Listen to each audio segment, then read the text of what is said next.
তো বন্ধুরা, আমরা তো হাজব্যান্ড ওয়াইফে জার্নি করে এতটা জার্নি করে আসার পর আবার আমি রান্না চড়িয়ে দিয়েছি।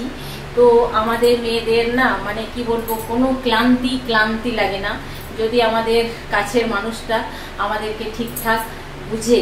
তো কি করেছিলাম, যাওয়ার আগে আমি ভাতটা নামিয়ে দিয়ে গেছিলাম। এখন তো গ্রীষ্মকাল, তো তাতেও গরম থেকে যায়, যত সকালেই ভাত নামানো হোক না কেন গরম থেকে যায়।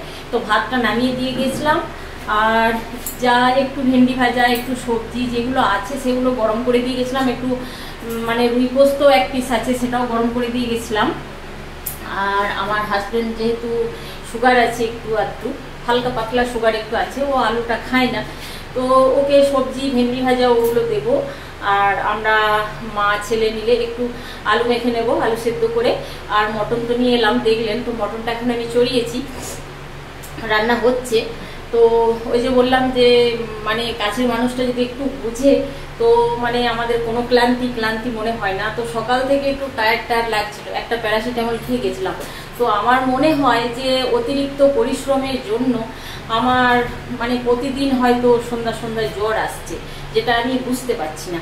এবার পরিশ্রমটা আমার কীরকম হয়ে যাচ্ছে যে স্কুলে নেই হেল্পার, সেখানে ওই 50-60 জনের খাবার রান্না করা, একা জল তুলে হাঁড়ি ধোয়া, প্রচণ্ড মানে কষ্ট হয়। তারপর ওই মুখে এসে আবার বাড়িতে রান্না করতে হয়, তারপর আবার রান্নার হেসেল গুছিয়ে গেছে রাখতে আমি একটু রেস্ট নিতে যাই, তখন 3টে বেজে যায়।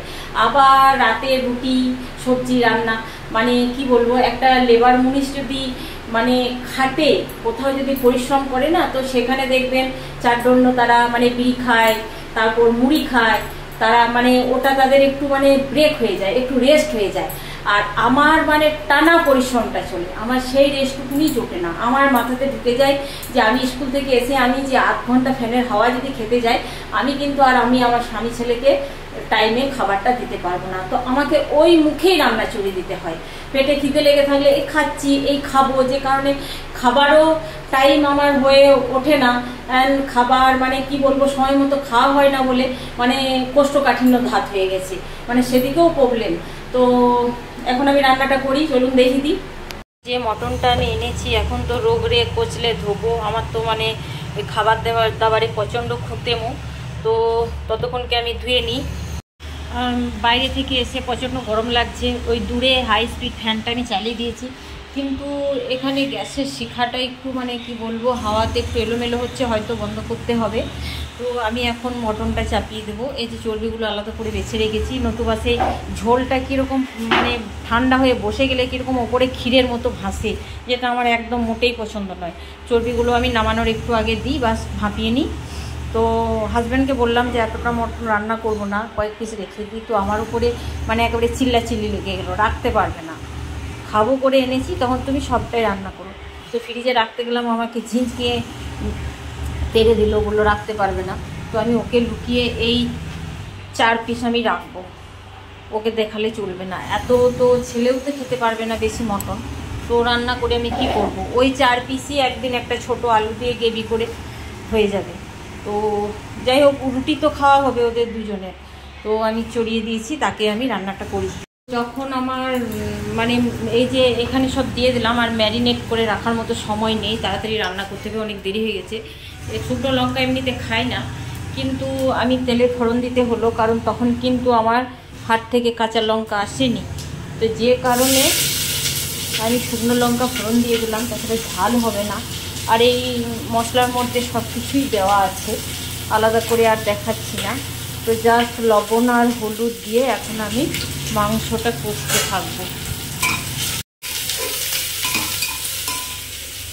যেগুলো ছিল সেগুলো আমি গরম করে রেখে গেছি। এই যে একটু মানে রুই পোস্ততে একটু জল দিয়ে একটু পাতলা করে গরম করেছি।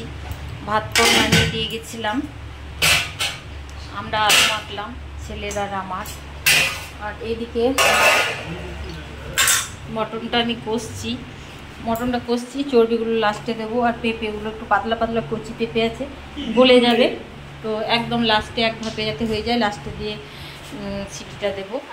আর এই যে জাম আনলাম হাট থেকে, তারপরে 3 কিলো পাকা আম এনেছি, 2 বেদানা আনলাম। খাওয়া দাওয়ার দিক দিয়ে আমি কিন্তু প্রচণ্ড খুঁতে। এগুলো এখন ভালোভাবে ধোবো, ধুয়ে মুছে তারপর শুকিয়ে তারপর আমি ফ্রিজে রাখবো।